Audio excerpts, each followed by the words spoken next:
Hello friend, तो कैसे हैं आप? उम्मीद है कि आप सब बहुत ही अच्छे होंगे और अच्छे से अपना पढ़ाई लिखाई कर रहे होंगे।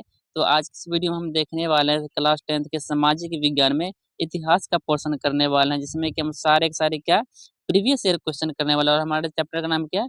समाजवाद एवं साम्यवाद। ठीक है, तो उसमें जो भी प्रीवियस ईयर क्वेश्चन जो भी कई वर्षों में पूछा गया उसको हम आज कवर करने वाले हैं। तो वीडियो को शुरू से लेकर लास्ट तक वॉच कीजिएगा और जो भी क्वेश्चन आपको पता होगा उसका आंसर आप कमेंट में दे सकते हो। तो चलते हैं हम अपने क्वेश्चन की तरफ बिना लेट किए हुए। तो हमारा फर्स्ट नंबर का क्वेश्चन है यहाँ पे, बोल्शेविक दल का नाम बदलकर साम्यवादी दल किसने रखा था? ये 2025 में क्वेश्चन पूछा गया था। तो किसने रखा था? लेनिन ने, ट्रॉट्स्की ने, उसके बाद स्टालिन ने, बिस्मार्क ने। तो लेनिन ने रखा था। ठीक है, तो ऑप्शन यहाँ पे हमारा क्या हो जाएगा? ए राइट आंसर हो जाएगा। अब हम चलते हैं क्वेश्चन नंबर 2 पे। तो क्वेश्चन नंबर 2 है हमारे पास, नेपल्स की क्रांति कब हुई थी? और ये भी 2025 के एग्जाम में पूछा गया है। तो नेपल्स की क्रांति याद रखेगा 1821 ईस्वी में हुआ था। ठीक है, ऑप्शन आपका मिल जाएगा 1821। हाँ, ऑप्शन बी आपके लिए यहाँ पे क्या हो जाएगा? राइट आंसर हो जाएगा। अब हम चलते हैं क्वेश्चन नंबर 3 पे। क्वेश्चन नंबर 3 है हमारे पास, वैज्ञानिक समाजवाद का जनक किसे माना जाता है? 2025 में और 2023 में 2 वर्षों में पूछा गया। तो ये आपके लिए क्या है? मोस्ट इम्पोर्टेंट ऑब्जेक्टिव है। तो किसको कहा जाता है? तो कार्ल मार्क्स को। ठीक है, कार्ल मार्क्स आपका ऑप्शन क्या आ जाएगा? यहाँ पे भी बी ऑप्शन आपका राइट हो जाएगा। अब हम चलते हैं क्वेश्चन नंबर 4 पे। तो क्वेश्चन नंबर 4 है हमारे पास, सोवियत संघ का विघटन कब हुआ? 2025 में पूछा गया है। तो सोवियत संघ का विघटन कब हुआ? 1991 ईस्वी में हुआ था।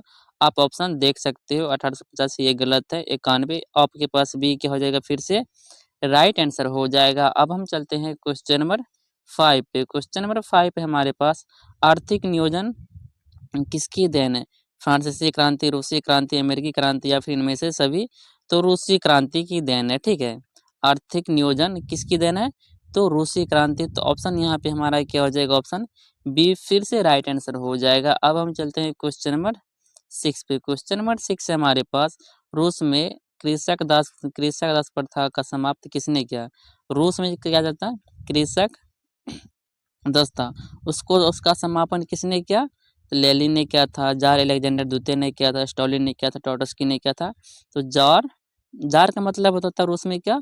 जार का मतलब होता था वहाँ का राजा जो होता था उनको जार बोला जाता था।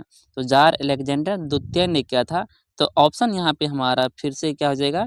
बी राइट आंसर हो जाएगा। और 2025 में ये भी क्वेश्चन पूछा गया है, तो इम्पोर्टेंट इनको ध्यान में रखेगा और आप यहाँ से अनुभव लगा सकते हो कि क्वेश्चन किस टाइप से पूछा जाता है। तो अब हम चलते हैं क्वेश्चन नंबर 7 पे। निम्न में से किसे साम्यवादियों की बाइबिल कहा जाता है? तो किसको कहा जाता है? दास कैपिटल को साम्यवादियों का बाइबिल कहा जाता है। और उनका लेखक कौन है? तो उनका लेखक है कार्ल मार्क्स और उसका एक फ्रेंड था, फ्रेडरिक एंगलिस। दोनों ने मिलकर के लिखा था। ठीक है, तो यहाँ पे हमारा आंसर क्या हो जाएगा? दास कैपिटल, यानी कि ऑप्शन सी हमारे पास यहाँ पे क्या हो जाएगा? राइट आंसर हो जाएगा। अब हम चलते हैं क्वेश्चन नंबर 8 पे। तो क्वेश्चन नंबर 8 है हमारे पास, ब्रेस्ट लिटोवस की संधि किन दो देशों के बीच हुई? तो किन दो देशों के बीच हुआ था? तो रूस और जर्मनी के बीच हुआ था। ऑप्शन आप देख सकते हो, रूस और फ्रांस नहीं होगा, रूस और इंग्लैंड नहीं होगा, रूस और अमेरिका नहीं होगा, रूस और जर्मनी के बीच हुआ था। तो ऑप्शन यहाँ पे हमारा क्या हो जाएगा? डी राइट आंसर हो जाएगा। ये क्वेश्चन इंपॉर्टेंट है, 2025 में पूछा गया है। तो ब्रेस्ट लिटोवस की संधि किन दो देशों के बीच हुआ था? तो रूस और जर्मनी के बीच ब्रेस्ट लिटोवस की संधि हुआ था। ठीक है, तो ऑप्शन डी पे यहाँ हमारा क्या हो जाएगा? राइट आंसर हो जाएगा। अब हम चलते हैं क्वेश्चन नंबर 9 पे। तो क्वेश्चन नंबर 9 है हमारे पास, पेरेस्त्रोइका तथा ग्लास ग्लासनोस्त की अवधारणा किसने दी थी? 2025 में ये भी क्वेश्चन क्या हुआ?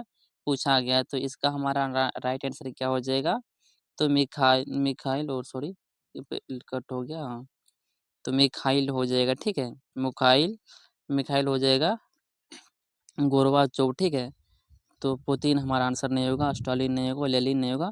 तो हमारा आंसर यहाँ पे ए हो जाएगा। क्या हो जाएगा? राइट आंसर हो जाएगा। अब हम चलते हैं क्वेश्चन नंबर 10 पे। क्वेश्चन नंबर 10 है हमारे पास, रूस की संसद को क्या कहते हैं? जो रूस का जो संसद होते हैं उसको हम किस नाम से जानते हैं? तो डायट के नाम से जानते हैं, संसद के नाम से ड्यूमा या फिर सी नेट, ठीक है। तो किस नाम से जानते हैं? तो ड्यूमा के नाम से हम जानते हैं। तो ऑप्शन यहाँ पे सी हमारा क्या हो जाएगा? राइट आंसर हो जाएगा।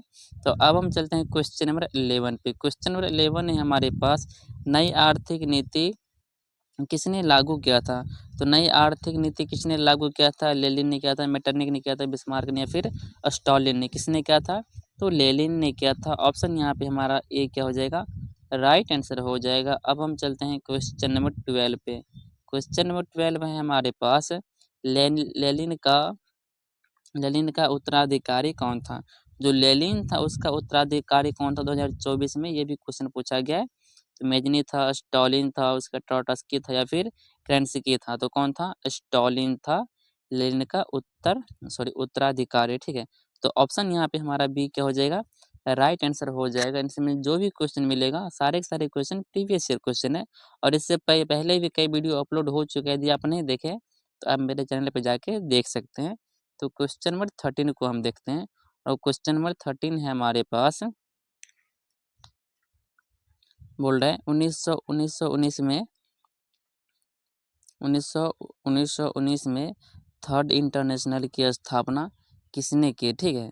तो थर्ड इंटरनेशनल की स्थापना किसने किया, ये आपको बताना है। किसने किया? कार्ल मार्क्स ने किया, लेनिन ने किया, या फिर फ्रेडरिक एंगेल्स ने? फ्रेडरिक एंगेल्स कौन है? तो कार्ल मार्क्स का फ्रेंड है, और इन्हीं दोनों ने मिलकर साम्यवादियों का बाइबिल लिखा, जिसे जिसे हम किस नाम से जानते हैं? तो दास कैपिटल के नाम से जानते हैं, ठीक है। तो फ्रेडरिक एंगेल्स कौन था? तो कार्ल मार्क्स का फ्रेंड था, ठीक है। तो फिलहाल यहाँ पे हमारा यदि आंसर देखें तो यहाँ पे हमारा आंसर क्या हो जाएगा? तो वो हो जाएगा लेनिन, ठीक है। ऑप्शन यहाँ पे हमारा क्या हो जाएगा? बी राइट आंसर हो जाएगा। 2024 में ये क्वेश्चन भी पूछा गया है। तो अब हम चलते हैं क्वेश्चन नंबर 14 पे। क्वेश्चन नंबर 14 हमारे पास, 1917 की पहली रूसी क्रांति किस नाम से जाना जाता है? तो उसको जानते हैं फरवरी क्रांति के नाम से। आपको यदि पूछेगा कि फरवरी क्रांति कब हुआ था? तो 1917 में हुआ था, ठीक है। कहाँ पे हुआ था? तो रूस में हुआ था। तो इनको आपको ध्यान में रखना है, कब हुआ था? 1917 में। और 1917 की जो क्रांति हुआ उन्हीं को हम किस नाम से जानते हैं? तो फरवरी की क्रांति के नाम से जानते हैं। तो आंसर यहाँ पे हमारा क्या हो जाएगा? सी राइट आंसर हो जाएगा। अब हम चलते हैं क्वेश्चन नंबर 15 पे। क्वेश्चन नंबर 15 है हमारे पास, बोल्शेविक दल का कार्यक्रम अप्रैल थीसिस, ठीक है। अप्रैल थीसिस किसने लिखा था? तो अप्रैल थीसिस के यदि हमें क्या है बुक है इनका बात करें तो कौन लिखा था? ये लिखा था लेनिन, ठीक है। तो लेनिन लिखा था। अप्रैल थीसिस किसकी रचना है? तो वो है लेनिन, यानी कि ऑप्शन हमारा यहाँ पे क्या हो जाएगा?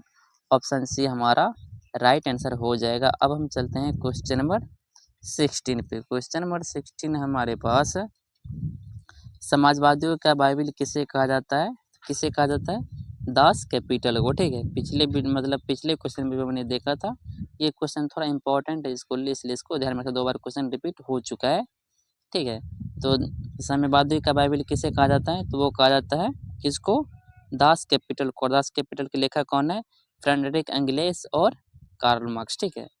तो अब हम चलते हैं क्वेश्चन नंबर 17 पे। क्वेश्चन नंबर 17 हमारे पास, रूस में अल्पतम वाला दल क्या कहलाता है? अल्पतम मतलब जो कम दल के आदमी हैं उनको हम किस नाम से जानते हैं? तो मेंशेविक के नाम से जानते हैं। तो आंसर यहाँ पे हमारा क्या हो जाएगा?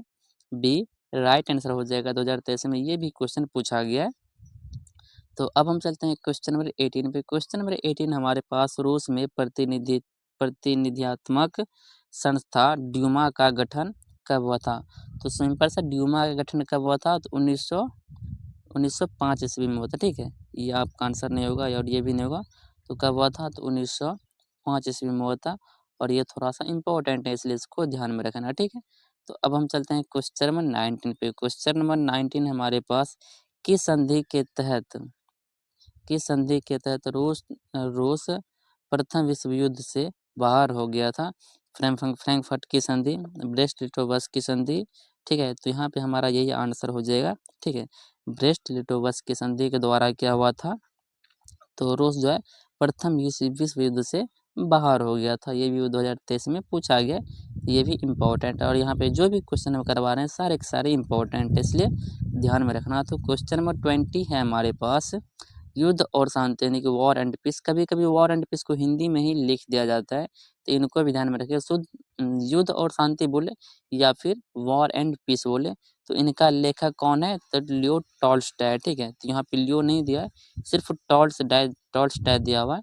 तो हम यहाँ पे भी ऑप्शन बी के साथ जा सकते हैं, लियो टॉल्स्टॉय आंसर हमारा क्या हो जाएगा? राइट हो जाएगा। अब हम चलते हैं क्वेश्चन नंबर 21 पे। 21 का क्वेश्चन है हमारे पास, कार्ल मार्क्स की पुस्तक का क्या नाम है? तो युद्ध और शांति किसका युद्ध और शांति ऊपर हम बताए किसका मतलब किसने लिखा है? तो ये लिखा है टॉल्स्टॉय ने। दास कैपिटल के लेखक कौन है? तो कार्ल मार्क्स और फ्रेडरिक एंगेल्स, ठीक है। ये जो बोल्ड है मैनिफेस्टो वाला, और ये भी कार्ल मार्क्स का ही है। यदि हम प्रॉपर रूप से हम देखें बुक में, आपका आंसर क्या मिल जाएगा? दास कैपिटल मिल जाएगा। लेकिन हम यहाँ पे किसको टिक करेंगे? यहाँ पे हम दोनों को टिक करेंगे। यहाँ पे हमारा दोनों क्या है? राइट आंसर है। दास कैपिटल भी कार्ल मार्क्स ने लिखा है, और ये जो है कम्युनिस्ट वाला, कम्युनिस्ट मैनिफेस्टो, तो ये भी कार्ल मार्क्स ने का लिखा है।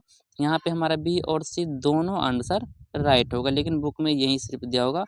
लेकिन आपको ध्यान में रखना, जब दोनों ऑप्शन दे तो हम दोनों को टिक करेंगे, ठीक है। यदि ऑप्शन में बी और सी दोनों नहीं रहता तो हम किसको टिक करते हैं? दास कैपिटल को। लेकिन यहाँ पे दिया हुआ है तो हम दोनों को टिक करेंगे। तो इस तरह से हमारा क्या हो जाएगा? डी हो जाएगा राइट आंसर, ठीक। तो अब हम चलते हैं क्वेश्चन नंबर किस पे? 22 पे। 22 का क्वेश्चन है हमारे पास, रूस की बोल्शेविक क्रांति का नेतृत्व किसने किया? रूस में जो बोल्शेविक क्रांति हुआ था तो उसका नेतृत्व किसने किया था? 2021 और 22 में ये भी पूछा गया, ठीक है। क्रेंस्की ने किया था, ट्रोट्स्की ने किया था, लेनिन ने या फिर स्टालिन ने? तो किसने किया था? तो ये किया था कौन? लेनिन ने किया था, ठीक है। तो यहाँ पे हमारा आंसर राइट क्या हो जाएगा? तो लेनिन हो जाएगा, यानी कि सी हमारा राइट आंसर हो जाएगा। अब हम चलते हैं क्वेश्चन नंबर 23 पे। तो 23 का क्वेश्चन है हमारे पास, साम्यवादी शासन का पहला प्रयोग कहाँ हुआ था? और ये इम्पोर्टेंट है। तो सबसे पहले कहाँ हुआ था?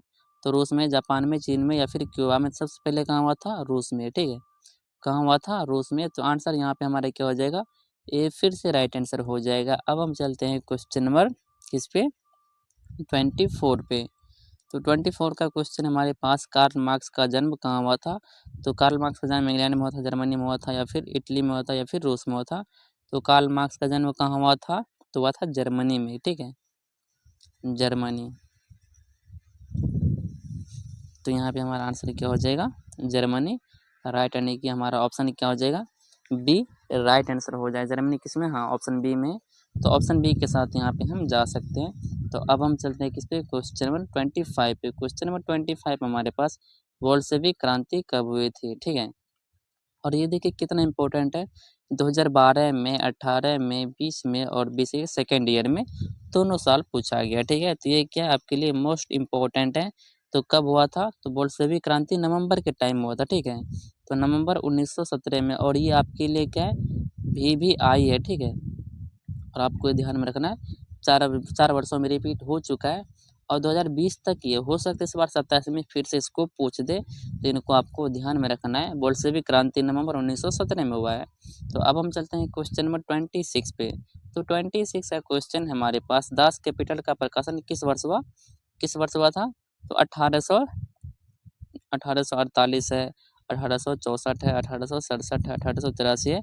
तो कब हुआ था? तो 1867 ईस्वी में दास कैपिटल का प्रकाशन हुआ है। और दास कैपिटल को हम किस नाम से जानते हैं? तो साम्यवादियों का बाइबल के नाम से भी जानते हैं। तो हमारा आंसर यहाँ पे क्या हो जाएगा? 1867 ईस्वी में आंसर राइट हो जाएगा। अब चलते हैं क्वेश्चन नंबर 27 पे, वॉर एंड पीस। ऊपर आपको दिखाए थे ना, बोले थे ना कि इसको हिंदी में भी लिख दिया जाता है। तो वहाँ पे इसका देखो अंग्रेजी शब्द है वॉर एंड पीस, इसका हिंदी में नाम क्या था? युद्ध और शांति। पुस्तक के लेखक कौन है?